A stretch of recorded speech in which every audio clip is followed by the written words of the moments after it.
That's also Jeff back there holding the Associated Press sign. That's me. That's Rusty, the dog. It gets worse. There's Jeff again on the left, and we won't talk about the guy on the right. But and Kirk is not in that one either.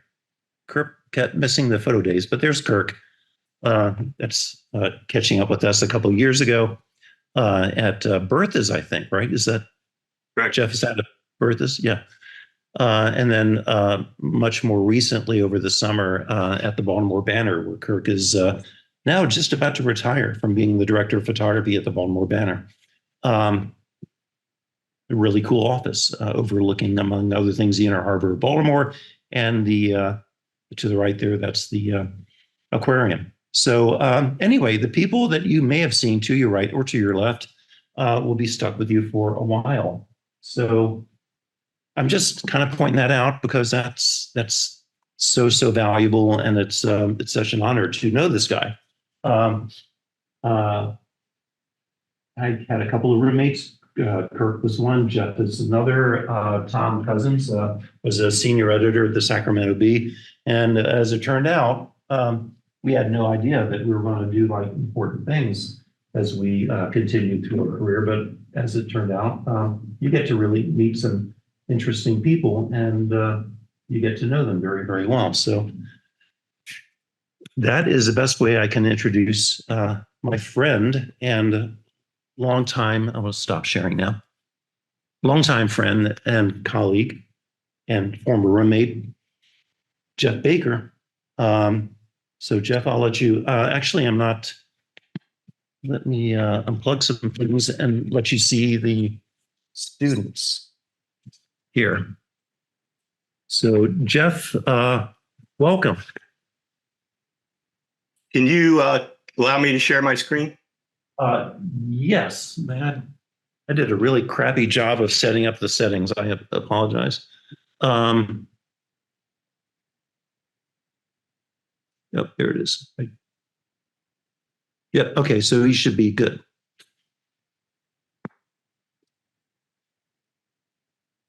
Is it working? Yep.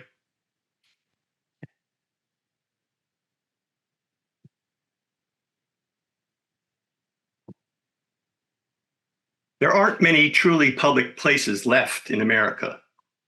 Most of our shared spaces require money or a certain social status to access. Malls exist to sell things. Museums discourage loiterers. Coffee shops expect you to buy a drink. One place, though, remains open to everybody. This space requires nothing of its visitors, no purchases, no membership fees, no dress code. You can stay there all day, and you don't have to buy anything.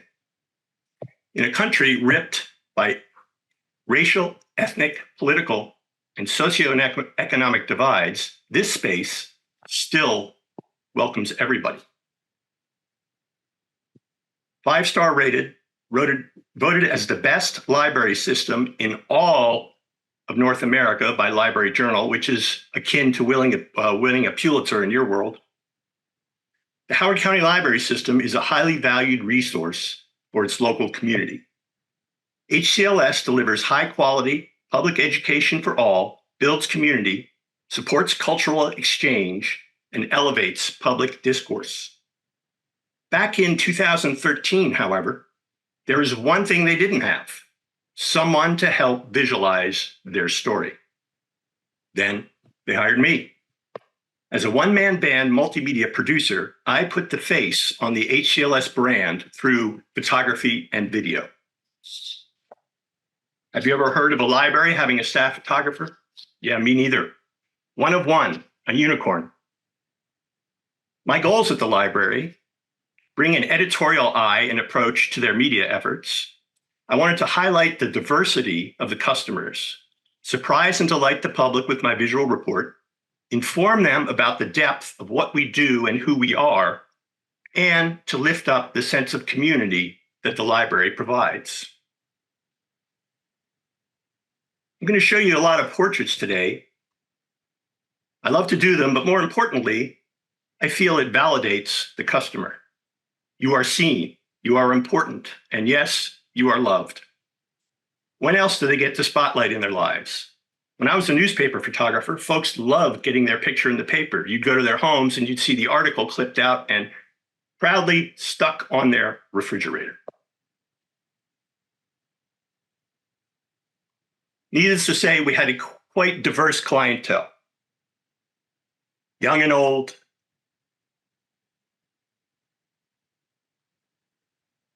This is a Comic-Con that I shot.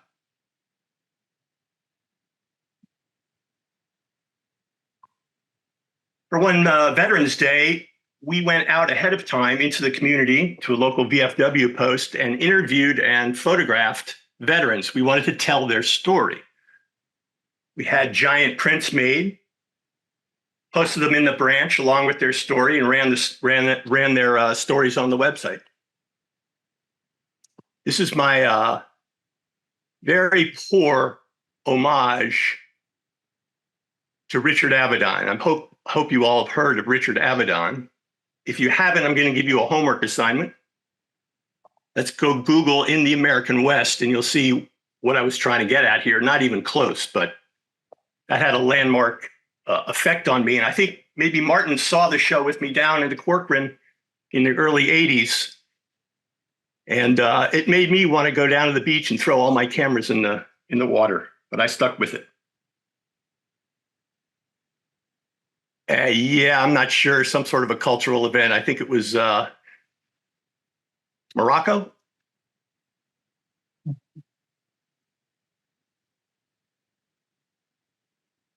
Some of my responsibilities were cover all major events, maintain the public Flickr archive, maintain the public YouTube channel, provide fresh content for over 400 system-wide monitors, provide fresh content for social media and print, pitch ad campaigns, pitch editorial ideas, pitch event ideas, produce all major event live streams, lighting design and production design of all major events, script, cast, direct, shoot, and edit all major video initiatives, liaison for outside media requests, live event sound production, video coaching, motion graphics, and teaching photography classes to the public. Yeah, we start them young in Howard County.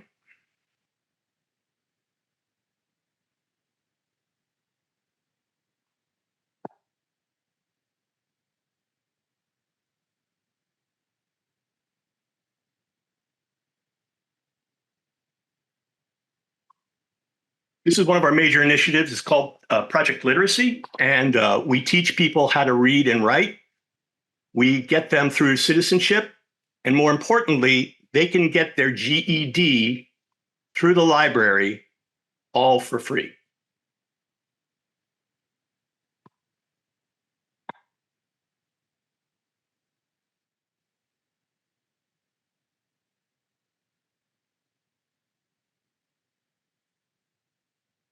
Here's a little video promo I did for our STEM lab.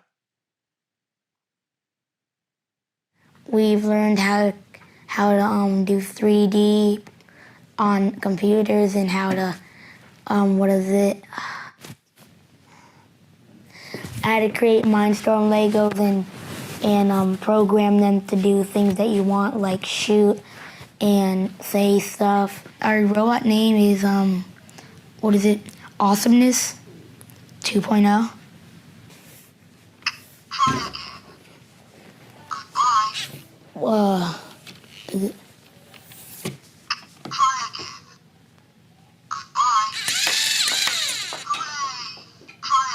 And whenever it sees something, it shoots at it. Awesome. So that's an unscripted thing. I just interviewed the kid and basically got out of the way and let him tell his story and let his personality come through. Nice. The flower arranging class.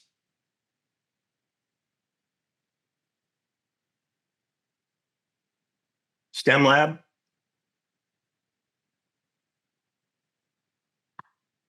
In the summer, we have a STEM festival where the kids in the STEM program come and show off all the cool stuff they built. And one of the cool things they built, of course, was a dunking tank.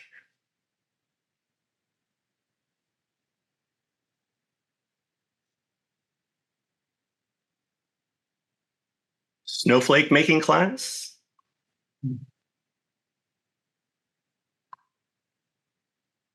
Native American event.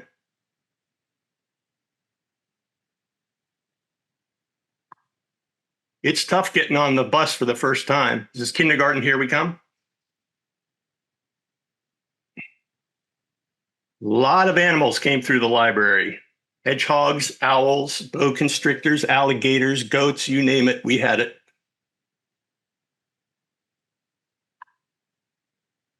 Cultural festival.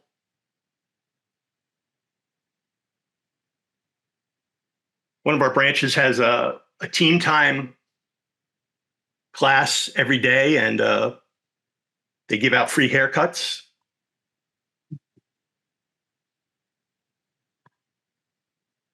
Marionette making class. Here's a promo again I did for the STEM lab. It's a little different.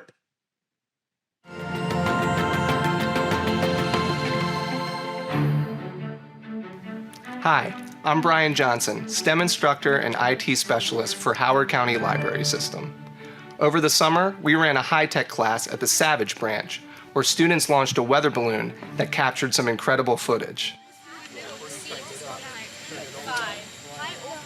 During the class, the students learned the history of high-altitude balloons, how balloons are used by scientists to predict weather patterns, and what's involved in the whole engineering process. So this is supposed to be a 5-foot balloon, right? 5 foot in diameter. So the way we figure out the circumference is 2 times radius times pi. That gives us about 15 feet. So about a 15-foot growth.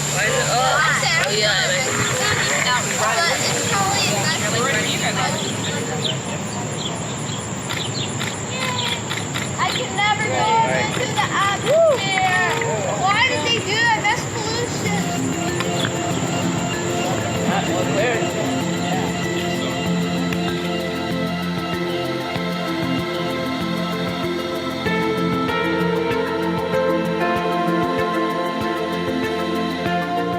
After reaching approximately 60,000 feet, the balloon burst.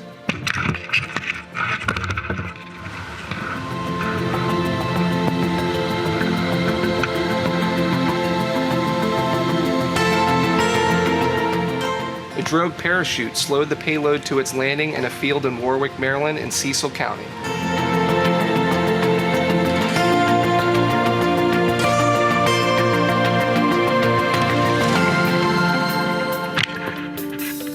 All the gear and data were recovered, making it another successful mission for Howard County Library System's high-tech STEM lab.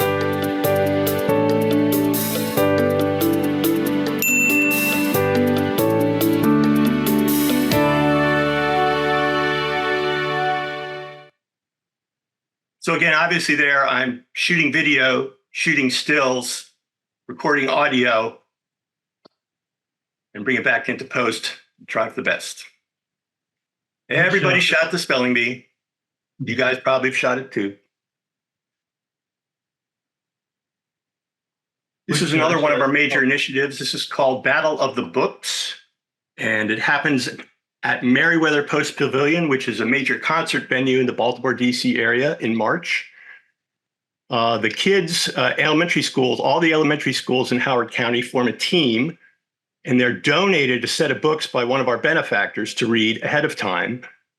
And then they come and answer quiz questions at Merriweather Post Pavilion and compete against each other. And they dress up in costumes, and there's a mosh pit and a DJ, and they basically go crazy all about books.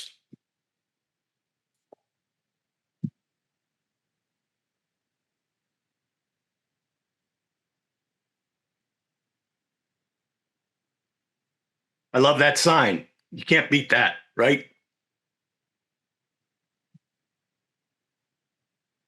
Here's a short I put together, again, unscripted, for one of our maker spaces. I've always been creative since I was in elementary school. My name is Jay Burko, and I am from Columbia, Maryland. Since my college days, I've been drawing and painting And then once I finished up college, I realized I wanted to pursue this as a full-time career. I've been building a portfolio for about 6 months now. It'll start with a blank sheet of paper, and I'll just start drawing. I've been using the laser engraver, and then I'll transfer the drawings onto plywood or hardwood. My favorite kind of wood to do this stuff on is the walnut plywood.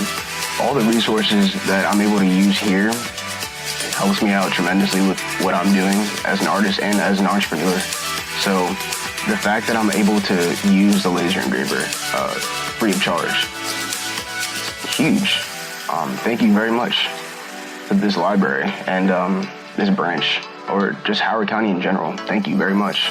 If it wasn't for this space, I would probably be at home just drawing. I wouldn't be able to transfer these drawings onto wood. So thank you.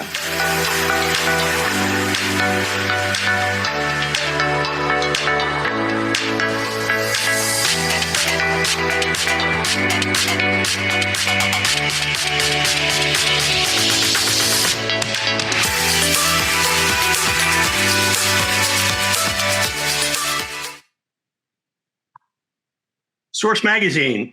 This is our in-house publication. It's 11 by 17 glossy goodness. When I first got there, believe it or not, they were running clip art and PR handouts both on the cover and throughout the magazine. I went to my boss and I said, we can do better than that. So here's a typical example. This is Forrest Pritchard, New York Times bestselling author. He was coming to speak at the library, so we loaded up the VW with a generator and the lights and drove down to Berryville, Virginia, and did a nice environmental portrait of him. Now, 95% of what I shot at the library was straight ahead photojournalism. Obviously, here's an example of a photo illustration, one of those rare ones that we did. This is a multi-plate cover.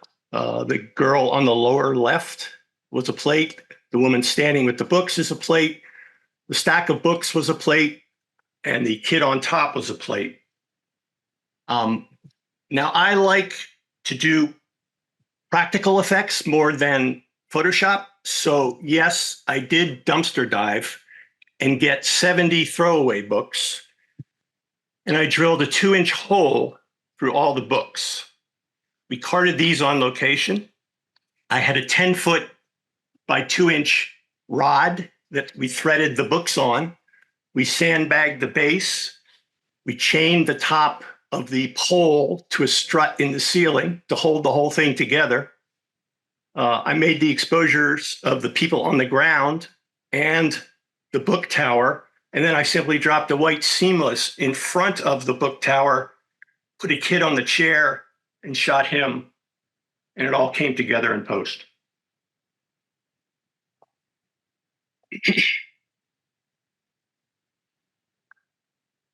Batman. This was an interesting guy, a local guy who was an entrepreneur who retired early and had a lot of money. He was the only person licensed by Marvel Comics to appear as the actual Batman. Yes, he did spend his own money to buy a Lamborghini and have it converted to the actual Batmobile. We were having a summer reading kickoff around superheroes. Summer reading kickoff is where adults and children get a book list. You read books at the end of the summer, they're checked off, and you get a prize. We kick off this event with a very big party, music, surprise guests, free food, et cetera, et cetera. We were trying to keep Batman on the lowdown. We wanted to surprise everyone about Batman. So I called him and I said, Batman, doing the studio shot, he agreed, we got the time, and I said, just come to the back loading dock and I'll sneak you in the back door and it'll be fine. Day comes to the shoot, I'm all set up in the studio, I go out into the loading dock and he's not there. 5 minutes goes by, he's still not there, and then I hear, woo, woo, woo, and I went, oh no, and I ran out of the loading dock, and yes, Batman in the Batmobile was doing laps around the parking lot in the afternoon when school was out. You can imagine what happened. And we don't have security. So it took me, I don't know, 15, 20 minutes to pry him out of the gaggle of kids and get him into the studio. A note about the lighting on this, I had to set up the lighting, figure out the lighting plan all completely ahead of time, obviously. I looked up pictures of Batman and I knew I had a problem with that mask, it being so dark and reflective and his eyes being set way back in there. And then I remembered a lesson from the great Dean Collins, lighting master, and I knew it was all about specular highlights. So that's why I came up with this lighting plan. And I think the real clever part, as you can see there on the left, there I set up a little table with a strobe and I built a custom snoot with just a teeny little slit. It's just lighting up his eyes. And so in that way, you couldn't see any kind of a highlight reflection on the front of his forehead there. And I think it all came together and really worked. My boss, God bless her, she's the woman there in the left rear with the white shirt and the scarf. She never knew what to expect from me. She gave me a long leash in which to hang myself. And her biggest gift to me was her complete trust. One day I went to the boss and I said, "Hey, boss, can I buy 5,000 crayons?" She said, "Oh, sure. Here's the credit card. Give me the receipt." So this is a cover shot we did for National Crayon Day. And what I did is I built a foam core table 3 feet by 4 feet, and I got some pipe insulation to run around the edge, which is about 2 inches. And as our models came on set, I measured their faces and then traced that measurement onto the foam core and cut out holes for their faces. We had them lay down, we had them all comfortable, poured in the crayons, and Bob's your uncle. Here's one pro tip when you're doing a shoot like this. Always, always, always make sure your models go to the bathroom before you start. Enough said. This is the longest table event. We bring the community together to have dinner. You're seated with complete strangers, and we have facilitators every 5 or 6 seats to promote deep and meaningful conversations about the day.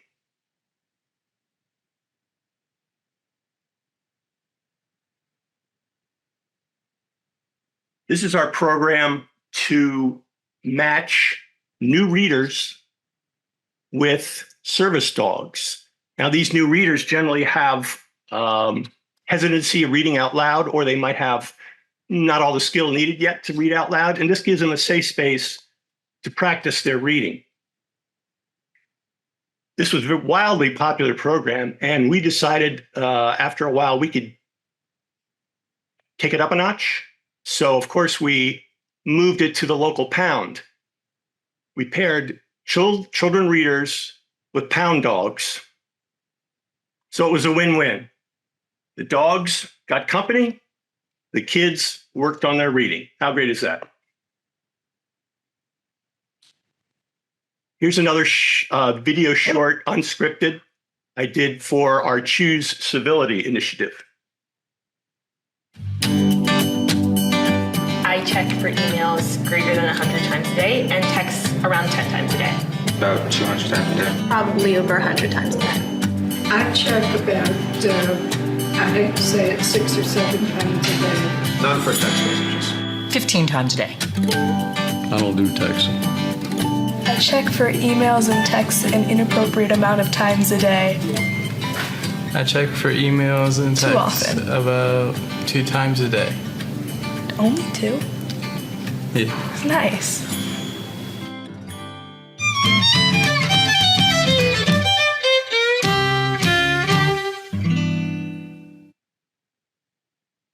Summer reading kickoff,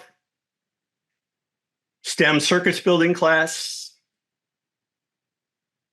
One of our other major initiatives and our biggest fundraiser of the year is something called Eating in the Stacks. We clear out the books in the library. We bring in a dance floor and a band or a DJ. We bring in a caterer. We bring in all these side acts, and it's our biggest moneymaker of the year. It's super, super important. So we come up with the idea for this, the February event, in July. In this particular year, I think it was 2018, we were kicking around ideas, and it was like the 50th anniversary of man landing on the moon. We were talking about, we could do rocket ships, we could do engineers with the nerd glasses and side rules, and it didn't really work. And then I just blurted out in the meeting, Area 51. So we rolled with Area 51. I'm going to show you now the advertising campaign that I came up with for this event. There's 3 videos. The first one was run 6 weeks ahead of time, and it's just a teaser, just to make the person go, what in the heck is this? Second video gives you a slightly more detail, again, ramping the interest up. The third video gives you all the details, and again, drives the narrative to the party. So as you see this, make note of references to Earl. We'll talk about that on the other side. And understand this was a one-man band. Everything, props, directing, casting, lighting, editing. Without further ado.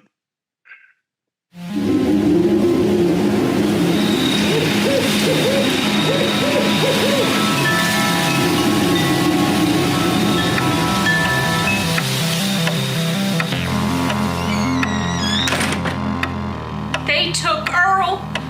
What am I gonna do without him? We'd just gone to bed, and the strange beam of light came through the window, and the wind came rushing up, and this buzzing sound about burst my ears, and I looked over at Earl, and he was floating above the bed on that beam of light. He went right out that window, and when I looked, all I saw was a big old burnt circle in the front yard. Why'd we have to move to Howard County anyway? What am I gonna do? Who am I gonna go?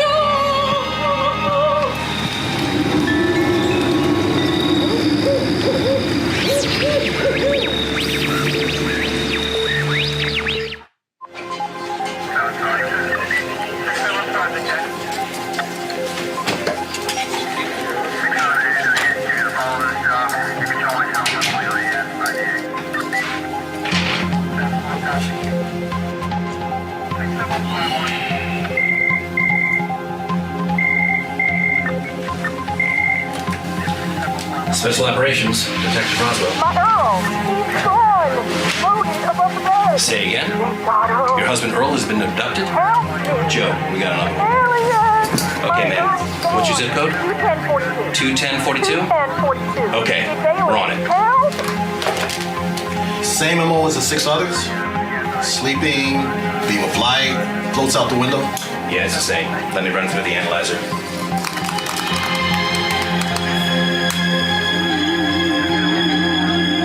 This is crazy. The data trend suggests there'll be a surge of abnormal activity on Saturday, February 23rd, between 7 and 11 p.m. But where exactly? It's narrowing down to Area 51. Area 51 needs to be quarantined right now. Well, this sounds like this is way over our heads. We gotta call, you know who.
Tells us that on the evening of Saturday, February 23rd, from 7 to 11 p.m., you will have a visitor not from this world who has special powers.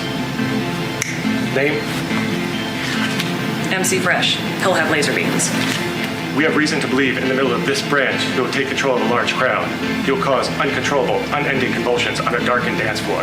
They won't be able to resist it. They'll go into a trance. Tell her about the drinks. Visitors that evening will have free access to a drink called the Alien, among other high-velocity libations. Nourishment? Area 51 fajitas, Martian mushrooms, spaced out sliders, Dark Star decorate your own donuts. Everything is being covered in by Zephyr and Gold. Anything else? Silent auction, wine pull, out-of-this-world entertainment. Everyone will need security clearance credential tickets. They're available on a secure web address, hclibrary.org/stacks. One more thing. Call us immediately if you see this guy.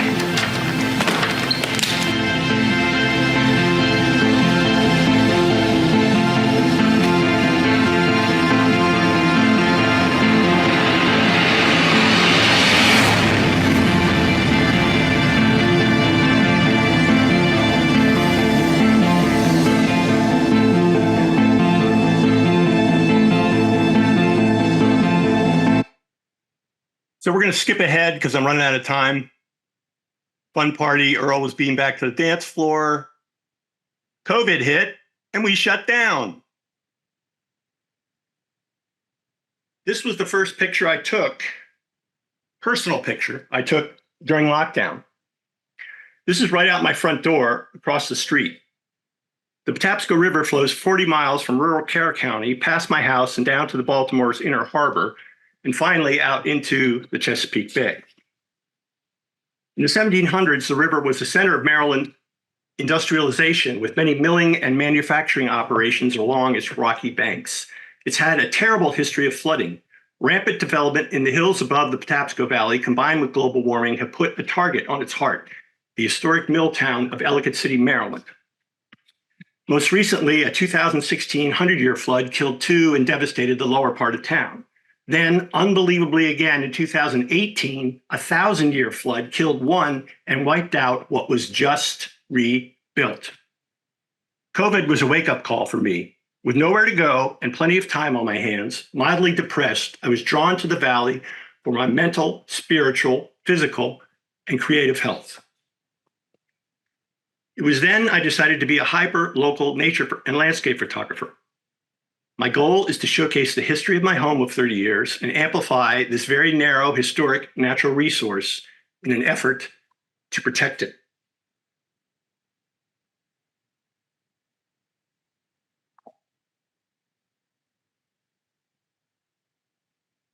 Most of these images were taken within walking distance of my home.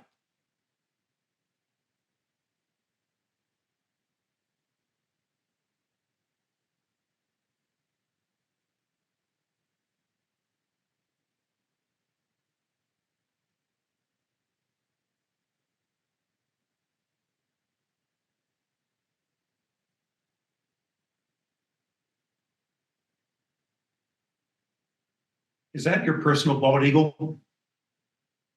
They're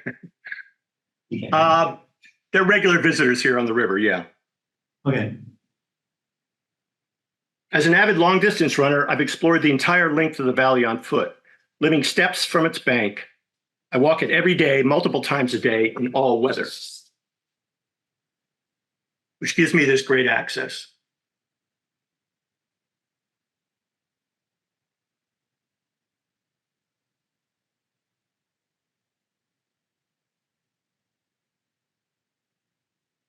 Oftentimes I take my dog with me and he actually helps me out because he'll go on point when he sees something that I've missed.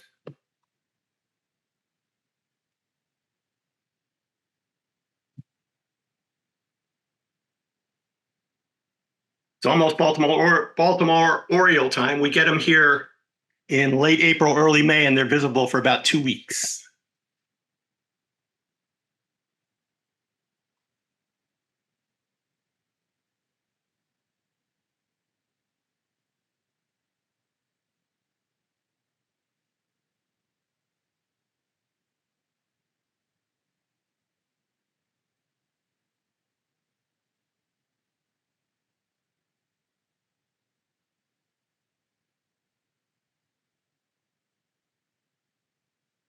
There's about 5 minutes left, so if you have any questions, feel free to kind of shout them out.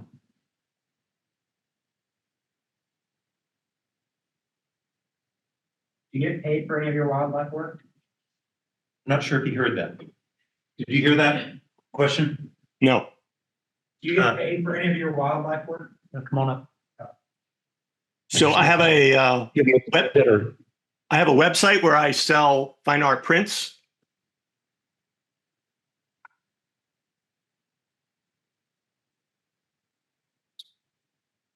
Okay. And I've sold some editorially too.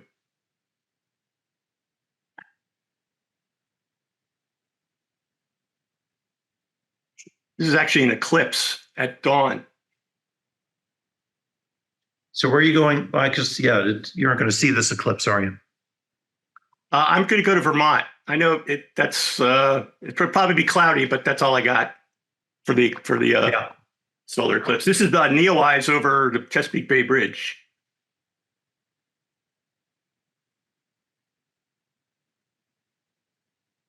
I'll end it here by giving you a quote of a hero of mine, a legendary runner, Steve Prefontaine, and that is, to give anything less than their best is to sacrifice the gift. And I hope one sees the in my work. You can find me at bakerfineartphotography.com. There's my email. Happy to answer your questions now or in the future. Thanks for having me. We've got only a couple of minutes left, so if there are questions, you've got time.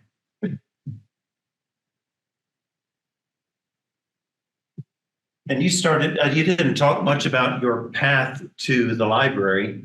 You worked at news organizations. Yeah, I worked at University of Maryland.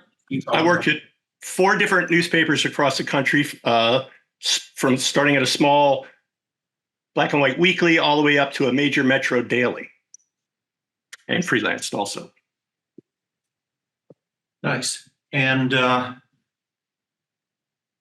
did you always shoot video at those other news organizations, or were you mostly doing stills and you started doing video again when you got to Howard County?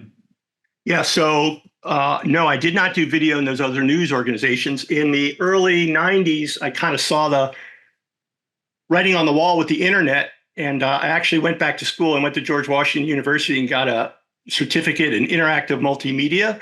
And so that was the start of it. And then I just taught myself and did my own stories, video stories, and managed to land a job at the library doing that.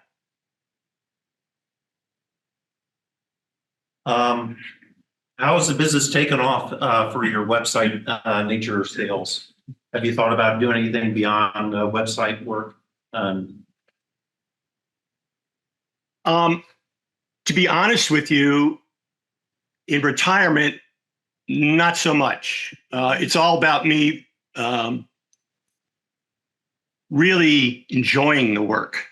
And as long as it resonates with other people and I make some sales, I'm good with that. I don't need the income or anything. So it's more like I say, my therapy. I'm going to say, I mean, your passion definitely comes out in your nature work. Your pictures before that and at Howard County, I mean, it's good, good kind of, it's not even strategic communication, kind of this hybrid space between Stratcom and kind of a journalistic approach. You were lighting a lot of things. You were shooting video, long and short form, but your work looks almost like a different photographer shooting it. And the stuff that kind of you showed us in the later part, and it's interesting. That's the joy. Yeah, and you've always kept it fresh. That's you started out. You've been. I mean, if there's one thing that I want to point out to students and I really appreciate about watching your work is that you're adaptive, really, really adaptive. I never shared with the folks. Geoff was a RTVF, radio, TV, film, kind of had a sort of a traditional broadcast degree. Back when I knew him, was right. Correct. Yeah. So So it kind of started out from a broadcast place, but has always been a strong still photographer. And maybe that's kind of where your heart always sort of resided. But yeah, I think you've really adapted from space to space to space in ways that I often kind of suggest to students that may be a way that they would think about their careers. Frankly, if you want a job, you're going to have to do that. Are there any other, I've talked a lot, are there any other questions?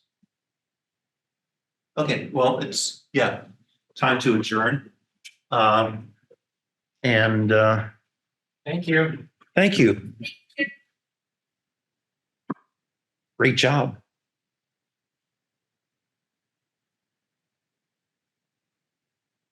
See y'all later. Thank you.